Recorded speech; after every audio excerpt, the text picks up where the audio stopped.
আসসালামু আলাইকুম। দিনাজপুর বোর্ডের এইচএসসি 2024 সালের বোর্ড চ্যালেঞ্জের ফলাফল প্রকাশ করা হয়েছে।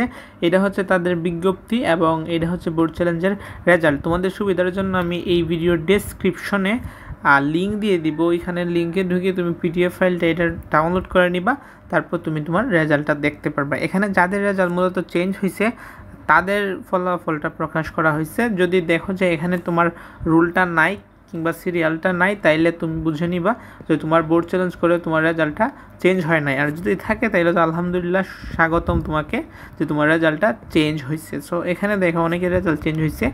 এখানে আগে ছিল এ মাইনাস, তারপরে এ আসছে, এ থেকে এ প্লাস আসছে, এ থেকে এ প্লাস, এ মাইনাস থেকে এ মাইনাস থেকে এ থেকে এ প্লাস, এ থেকে এ প্লাস, এ থেকে এ প্লাস, এ মাইনাস থেকে এ। অনেকের ফেল থেকে পাসও আসছে। দেখো এখানে ফেল ছিল, তারপর এখানে পাস আসছে কিন্তু এখানে। সো এটা হচ্ছে দিনাজপুর বোর্ডের। পরবর্তীতে সমস্ত বোর্ডের আমরা দিয়ে দিব, তার জন্য ভিডিওটি অবশ্যই তোমার ফ্রেন্ডসদের কাছে শেয়ার করবে আর আমাদের চ্যানেলটা সাবস্ক্রাইব করে রাখতে পারো। আর হ্যাঁ, ডিসক্রিপশনে লিঙ্ক দিচ্ছ, ওইখানে গিয়ে নিজে সার্চ করে দেখে নাও আর কমেন্টে অবশ্যই তোমার মন্তব্য জানিও। আল্লাহ হাফিজ।